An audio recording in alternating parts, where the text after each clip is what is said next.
तो welcome to legal accountancy guys. So आज हम पढ़ेंगे introduction of interpretation of institute का पार्ट सेकंड। पार्ट फर्स्ट की वीडियो हमारे चैनल पे प्लेलिस्ट में है, आप जाके चेक कर सकते हैं। सो पार्ट सेकंड में इस वीडियो में हम पढ़ेंगे object, nature, scope and purpose of interpretation of institute. So आइए स्टार्ट करते हैं ऑब्जेक्ट से। ऑब्जेक्ट क्या होता है इसका? So the meaning and application of certain words can change over time as society change. Time के साथ जो वर्ड्स की मीनिंग होती है, टाइम और सोसाइटी जब चेंज होती है तो वर्ड्स की मीनिंग भी चेंज होती जाती है साथ के साथ। जो वर्ड्स लॉ में लिखे हैं उनकी मीनिंग चेंज होती रहती है। एज सच जजेस need to interpret institute to clarify the meaning of those words and to them their current meaning while keeping in mind the intention of legislature।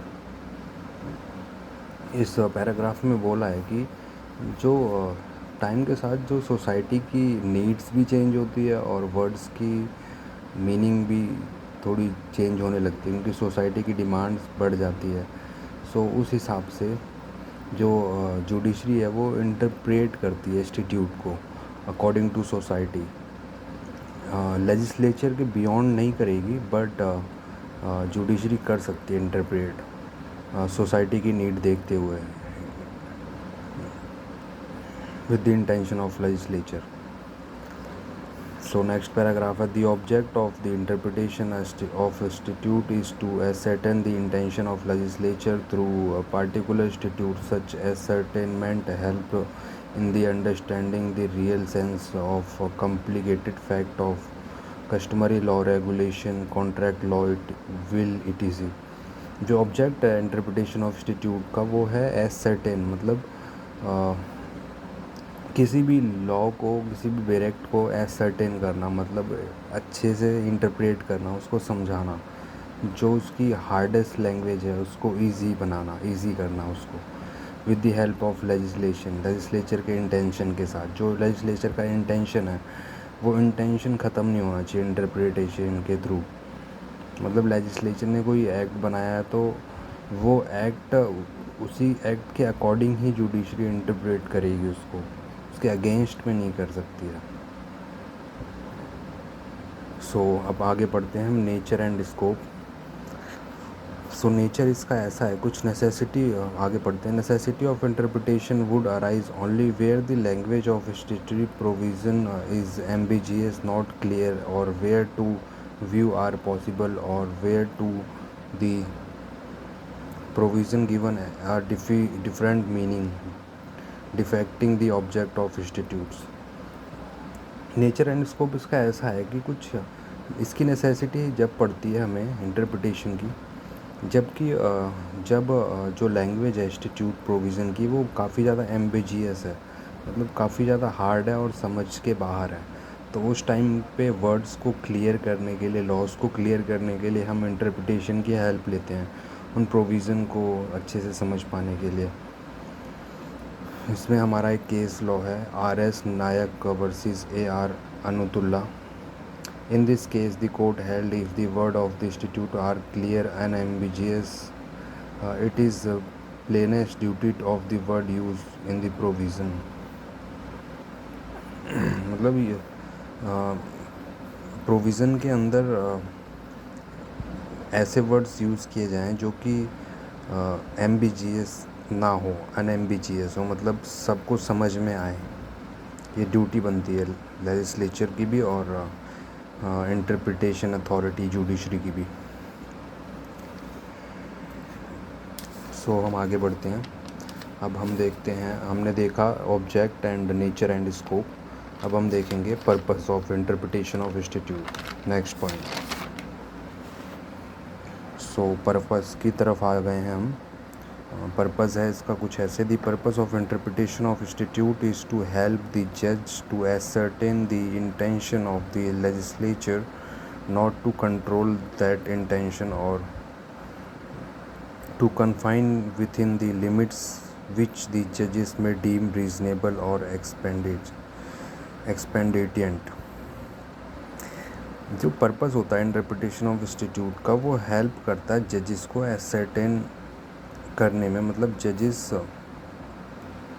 Interpret कर सकते हैं किसी भी वर्ड को, किसी भी लॉ को जो एम्बिजियस है, मतलब हार्ड लैंग्वेज में है, वो समझ के बाहर है, उसको लेजिस्लेचर के इंटेंशन से। लेकिन उनके पास सर्टेन लिमिटेड पावर है इंटरप्रिटेशन करने की, वो अगेंस्ट दी लेजिस्लेचर नहीं कर सकते। जो लेजिस्लेचर ने इनेक्ट कर रखा है उसको उसके ऊपर जाके नहीं कर सकते, उसके अगेंस्ट में नहीं कर सकते।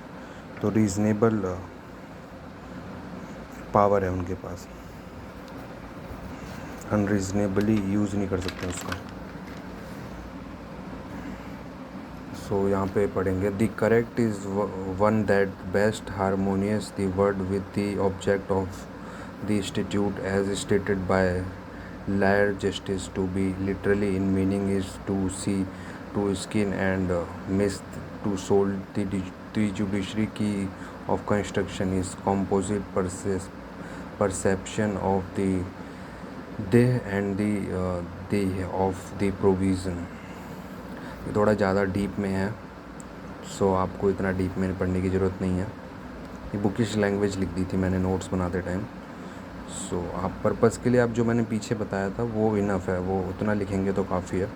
अगर ये भी लिखना चाहे तो लिख सकते हैं। अकॉर्डिंग टू ब्लैक स्टोन के थ्रू पर्पस ये है, the fairest and rational method of interpretation institute is by exploring the intention of legislature through the most natural and probable signs, which are either the word, the context, the subject matter, the effects and consequences, or the spirit and the reason of the law। Black stone के according ये बोला गया है कि जो best way है interpretation of institute का, interpretation करने का इंस्टीट्यूट्स का, वो है कि फर्स्टली आप लेजिस्लेचर के इंटेंशन को देखो, एक्सप्लोर करो कि लेजिस्लेचर की इंटेंशन है क्या, क्यों वो एक्ट पास किया गया था, और उसी के अकॉर्डिंग में आप इंटरप्रिटेशन करो, उसी सब्जेक्ट मैटर से रिलेटेड ही करो, जिससे जो कॉन्सिक्वेंस आए वो बेस्ट आए और उसके पीछे कोई रीज़न हो, वैलिड रीज़न हो। ऐसा ना हो कि अगेंस्ट द लेजिस्लेचर हो जाए वो इंटरप्रिटेशन। सो यही समझाने की बात करी है इसमें। सो ये आपका हो गया nature, purpose, scope and object of interpretation of institute. इस वीडियो में इतना ही, ये पार्ट सेकंड था। Thank you so much guys. अगर आप नोट्स परचेज़ करना चाहते हैं तो पेड नोट्स अवेलेबल है, आप डिस्क्रिप्शन में मेंशन है नंबर्स वगैरह, आप कांटेक्ट कर सकते हैं हमसे। Thank you so much.